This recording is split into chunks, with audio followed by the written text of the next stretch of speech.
श्री शिवाय नमस्तुभ्यं। हर हर महादेव। दोस्तों, सावन का महीना बेहद ही खास होता है और शिव भक्त सावन में सोमवार के दिन व्रत भी रखते हैं। और अगर आप व्रत करने के साथ ही सावन व्रत कथा को सुनते हैं या पढ़ते हैं तो आपको सावन व्रत का संपूर्ण फल मिलता है।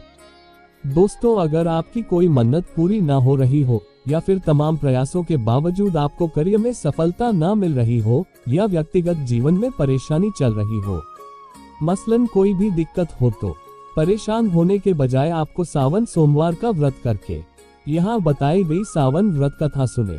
मान्यता है कि सावन सोमवार के दिन अगर व्रत रखकर इस कथा को सुना जाए तो जातकों की मनचाही मुराद पूरी हो जाती है। तो चलिए बढ़ते हैं। दोस्तों, सावन सोमवार व्रत की पावन कथा की ओर। एक साहूकार था जो भगवान शिव का अनन्य भक्त था। उसके पास धन धान्य किसी भी चीज की कमी नहीं थी, लेकिन उसकी कोई संतान नहीं थी और वह इसी कामना को लेकर रोज शिव जी के मंदिर जाकर दीपक जलाता था। उसके इस भक्तिभाव को देखकर एक दिन माता पार्वती ने शिव जी से कहा कि प्रभु, ये साहूकार आपका अनन्य भक्त है, इसको किसी बात का कष्ट है तो आपको उसे अवश्य दूर करना चाहिए। शिव जी बोले कि हे पार्वती, इस साहूकार के पास पुत्र नहीं है, यह इसी से दुखी रहता है। माता पार्वती कहती हैं कि हे ईश्वर, कृपा करके इसे पुत्र का वरदान दे दीजिए। तब भोलेनाथ ने कहा कि हे पार्वती, साहूकार के भाग्य में पुत्र का योग नहीं है। ऐसे में अगर इसे पुत्र प्राप्ति का वरदान मिल भी गया तो वह केवल 12 वर्ष की आयु तक ही जीवित रहेगा। ये सुनने के बाद भी माता पार्वती ने कहा कि हे प्रभु, आपको इस साहूकार को पुत्र का वर देना ही होगा, अन्यथा भक्त क्यों आपकी सेवा पूजा करेंगे। माता के बार बार कहने से भोलेनाथ ने साहूकार को पुत्र का वरदान दिया, लेकिन ये भी कहा कि वह केवल 12 वर्ष तक ही जीवित रहेगा। साहूकार यह सारी बातें सुन रहा था, इसलिए उसे न तो खुशी हुई और न ही दुख। वह पहले की ही तरह भोलेनाथ की पूजा अर्चना करता रहा। उधर सेठानी गर्भवती हुई और 9वें महीने उसे सुंदर से बालक की प्राप्ति हुई। परिवार में खूब हर्षोल्लास मनाया गया, लेकिन साहूकार पहले ही की तरह रहा और उसने बालक की 12 वर्ष की आयु का जिक्र किसी से भी नहीं किया। जब बालक 11 वर्ष की आयु हो गई तो एक दिन साहूकार की सेठानी ने बालक के विवाह के लिए कहा। तो साहूकार ने कहा कि वह अभी बालक को पढ़ने के लिए काशी जी भेजेगा। इसके बाद उसने बालक के मामा जी को बुलाया और कहा कि इसे काशी पढ़ने के लिए ले जाओ और रास्ते में जिस भी स्थान पर रुकना वहां यज्ञ करते और ब्राह्मणों को भोजन कराते हुए आगे बढ़ना। उन्होंने भी इसी तरह करते हुए जा रहे थे कि रास्ते में एक राजकुमारी का विवाह था। जिससे उसका विवाह होना था वह एक आंख से काना था। तो उसके पिता ने जब अति सुंदर साहूकार के बेटे को देखा तो उनके मन में आया कि क्यों न इसे ही घोड़ी पर बिठाकर शादी के सारे कार्य संपन्न करा लिए जाएं। तो उन्होंने मामा से बात की और कहा कि इसके बदले में वह था धन देंगे, तो वह भी राजी हो गए।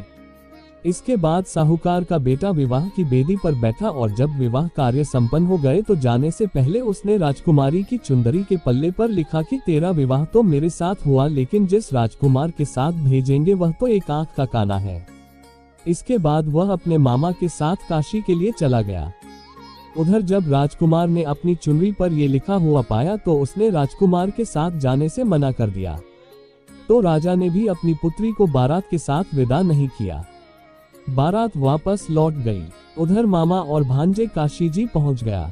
एक दिन जब मामा ने यज्ञ रचा रखा था और भांजा बहुत देर तक बाहर नहीं आया तो मामा ने अंदर जाकर देखा तो भांजे के प्राण निकल चुके थे। वह बहुत परेशान हुए, लेकिन सोचा कि अभी रोना पीटना मचाया तो ब्राह्मण चले जाएंगे और यज्ञ का कार्य अधूरा रह जाएगा। जब यज्ञ संपन्न हुआ तो मामा ने रोना पीटना शुरू किया। उसी समय शिव पार्वती उधर से जा रहे थे तो माता पार्वती ने शिव जी से पूछा, हे प्रभु, ये कौन रो रहा है। तभी उन्हें पता चलता है कि यह तो भोलेनाथ के आशीर्वाद से जन्मा साहूकार का पुत्र है। तब माता पार्वती कहती है कि हे स्वामी, इसे जीवित कर दे, अन्यथा रोते रोते इसके माता पिता के प्राण निकल जाएंगे। तब भोलेनाथ ने कहा कि हे पार्वती, इसकी आयु इतनी ही थी सो वह भोग चुका। लेकिन माँ के बार बार आग्रह करने पर भोलेनाथ ने उसे जीवित कर दिया। लड़का ओम नमः शिवाय करते हुए जी उठा और मामा भांजे दोनों ने ईश्वर को धन्यवाद दिया और अपनी नगरी की ओर लौटे। रास्ते में वही नगर पड़ा और राजकुमारी ने उन्हें पहचान लिया। तब राजा ने राजकुमारी को साहूकार के बेटे के साथ बहुत सारे धन धान्य के साथ विदा किया और ऐसी हुई शिव शंभू की कृपा। उधर साहूकार और उसकी पत्नी छत पर बैठे थे। उन्होंने ये प्रण कर रखा था कि यदि उनका पुत्र सकुशल न लौटा तो वह छत से कूदकर अपने प्राण त्याग देंगे। तभी लड़के के मामा ने आकर साहूकार के बेटे और बहू के आने का समाचार सुनाया, लेकिन वे नहीं माने तो मामा ने शपथ पूर्वक कहा। तब तो दोनों को विश्वास हो गया और दोनों ने अपने बेटे बहू का स्वागत किया। उसी रात साहूकार को स्वप्न में शिवजी ने दर्शन दिया और कहा कि तुम्हारे पूजन से मैं प्रसन्न हुआ। इसी प्रकार जो भी व्यक्ति इस कथा को पढ़ेगा या सुनेगा उसके समस्त दुख दूर हो जाएंगे और मनोवांछित सभी कामनाओं की पूर्ति होगी।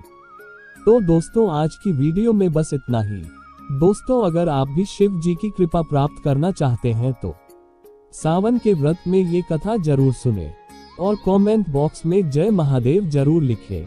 इसी प्रकार के ज्ञान से भरपूर वीडियो देखने के लिए हमारे चैनल को जरूर सब्सक्राइब करें और इस अपने दोस्तों, यार, फैमिली मेंबर के साथ शेयर जरूर करें ताकि उन्हें भी शिव जी की कृपा प्राप्त हो सके। तो मिलते हैं दोस्तों अगले वीडियो में। जय महादेव। ओम नमः शिवाय। श्री शिवाय नमस्तुभ्यं।